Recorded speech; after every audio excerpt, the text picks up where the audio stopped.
There have been 2 terrorist attacks in Israel this week, and yet Israel still placed number 5 out of safest countries in the world for people to visit. For context, the United States is number 30. How can this happen? Stay tuned.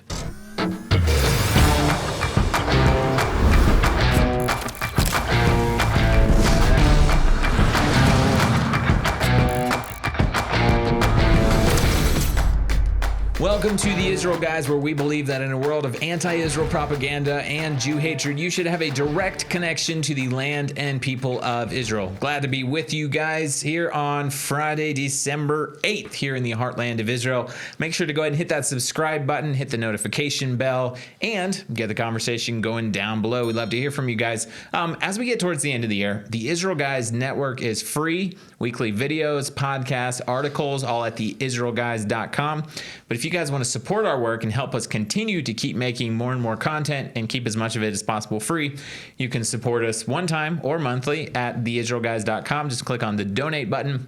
We'll have a link down in the description below. We appreciate all of our faithful listeners, viewers, people that read our content, and people that help us continue keeping this content coming out on a financial level. So thank you so much for your support. So Josh, I know I kind of spoiled it in the pre-show, but if you had, if somebody out there had to guess how safe is Israel to visit, where do you think they would place them? Like in the top 50? Well, by far. I mean, the media tells everybody where to go. Right. Media has already decided how safe Israel is. If you listen to the news, you're going to think Israel's one of the probably most dangerous countries in the world. Well, and if you're out there and you visited Israel before, or if you're in the planning stages to come to Israel, then you have gotten this question before.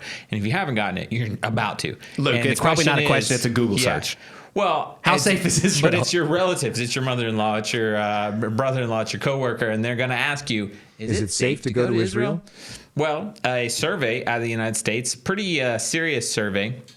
Their criteria came from a lot of different organizations, UN Office on Drugs and Crime, World Health Organization, World Bank, a lot more. They came up with a criteria per capita of safest places in the world for people to visit. And these are like the top 50 countries, not third world countries, but anyways, like actual places people visit. First world countries, places people go.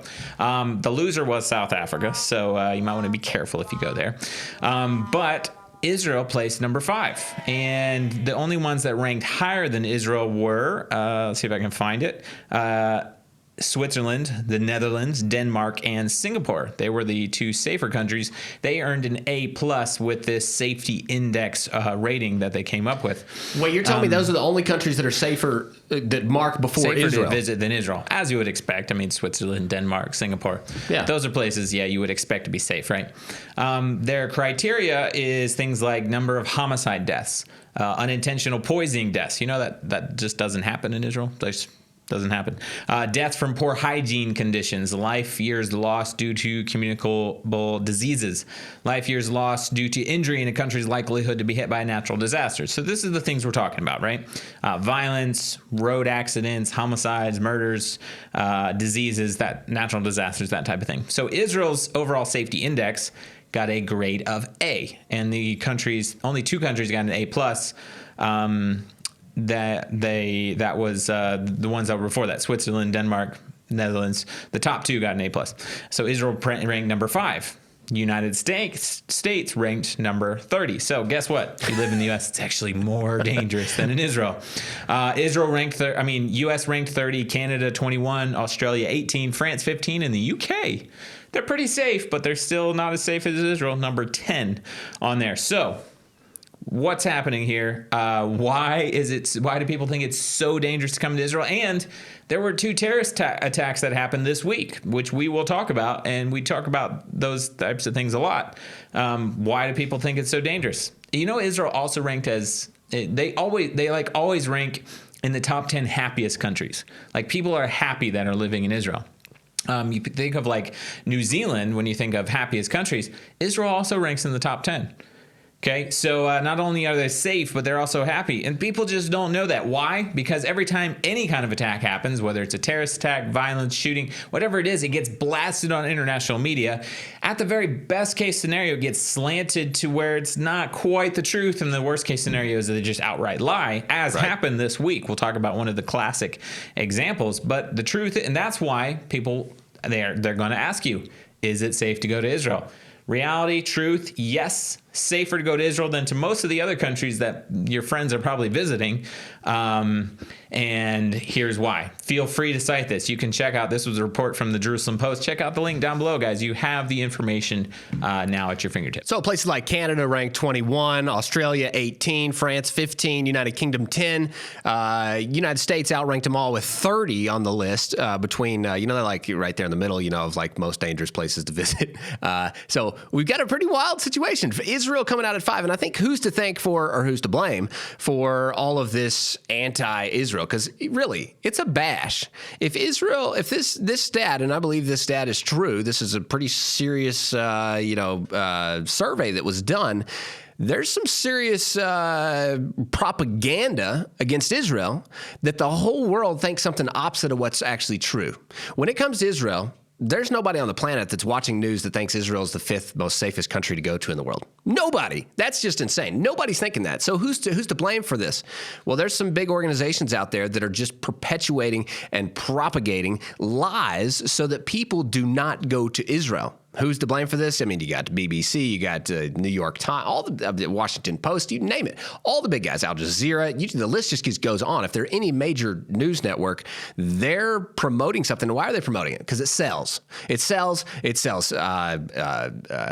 People sign-ups. It sells all this stuff. And that's the reason they're selling this story, this attacks, these things. Even though they're not happening on grand scale, as we just mentioned, 5th most safest place in the world to visit. They're happening on small scale, but it's like exploded in the media because they're selling every little tiny dot of something that happens. They're taking that to the main market and they're selling it literally, and they're to blame for everybody in the world thinking that Israel is a hostile, dangerous place. In reality, it's safer than visiting in America. It's safer than visiting Canada. It's safer than visiting France, United Kingdom. My gracious, is that just like, you guys, this is unbelievable that this is the case.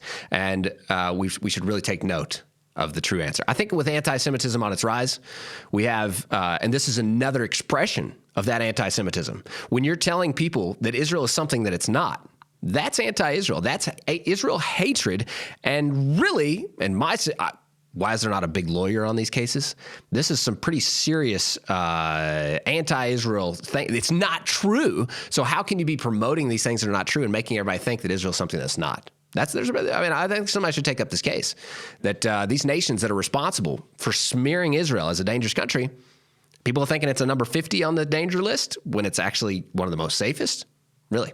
And if you don't believe us, if you live in a fairly good-sized city, and if you don't, just look up a big city close to you. Start looking up how many people got killed in the last year, how many road accidents happened, how much violence is in your city or close to you, and you'll realize that you just don't hear about it. And that's the reason why the reason why everybody's biased that Israel is so dangerous. Look, there's something else I want to talk about real quick. We're going to look at history quickly. But if we're looking at a scale on the history marks, the most dangerous times of history since the destruction of the temple in Jerusalem in 70 AD, there's been one pogrom after another, after an atrocious attack against Jews, and the Holocaust. All these things happened, and if we break it up into 75-year increments, we could go from the time of the destruction of the temple in 70 AD. There's been so much Jewish bloodshed, so much, one after the other, after the other, after the other, after the other, and when we come all the way to the time of the last 75 years, there's been more Jews saved, less Jewish death on behalf of their enemies in the last 75 years than any other time, going all the way back to 70 AD. Why is that?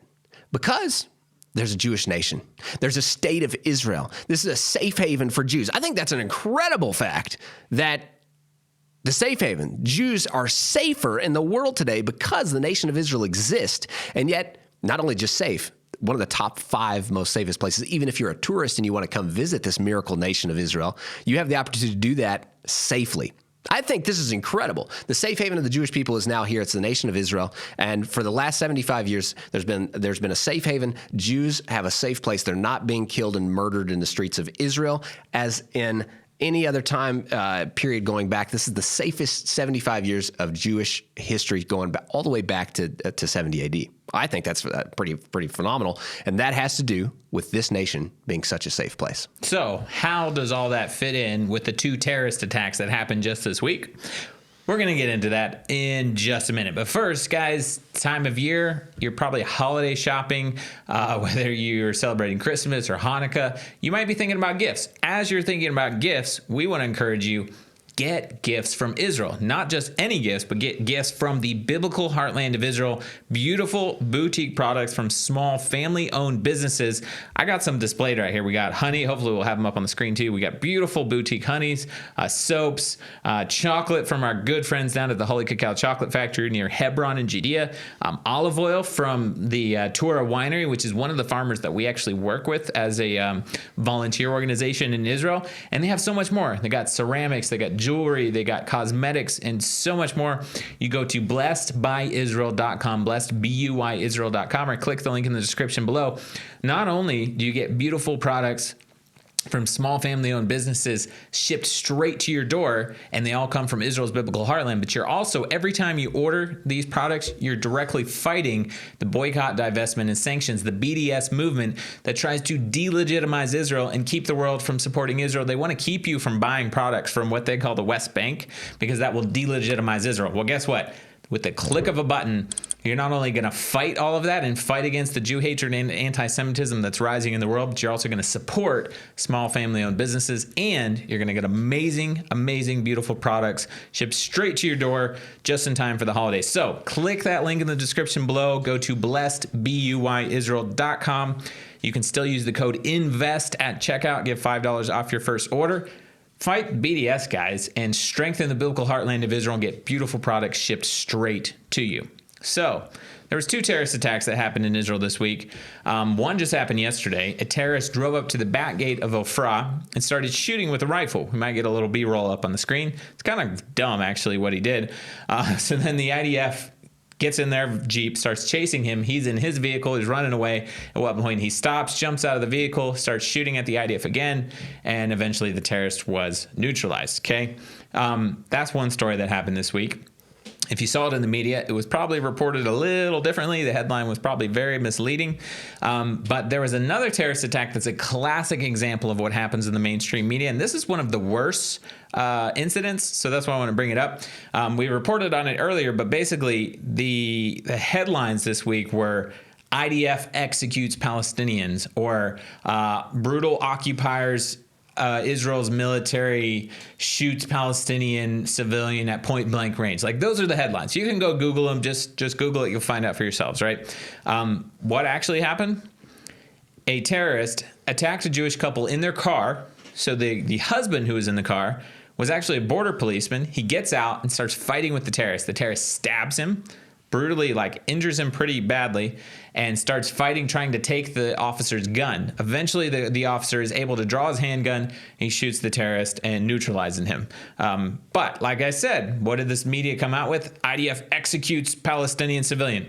They were all pretty much like that. And the other thing is they took the video, because there's documented evidence of the incident very clearly. They took the video and they cut it to just the last 5 seconds, and that's all they showed. All you see in the media is an IDF officer drawing his gun and shooting a Palestinian Arab, okay? Because they didn't want you to see the rest of it, where the Arab stabbed the soldier, attacked them, tried to take the officer's gun. They don't show you any of that because they don't want you to know the truth. Outright lies. They're trying to make Israel look like occupiers and like killers and brutal, like a brutal military. So, yes, these kinds of attacks, like, it's not like Israel in general. There was like 2 attacks this week, right? Okay. Israel is much safer than the U.S., but the reason why we continue to report about them is because the mainstream media is also reporting about them, and they're doing so in a slanted manner. And at the worst, they're doing just lying to you, outright lying to you. And there's hardly anyone in the media in the world that's actually reporting the truth. But we here at the Israel Guys believe that you guys need to know the truth, and you need to be supplied with facts, so that when you're talking to other people, you can be an effective ambassador on behalf of Israel. So that's what's happening. Make sure you get it straight and make sure you know what's happening so that you can talk to other people and defend Israel amongst your community and your friends and family.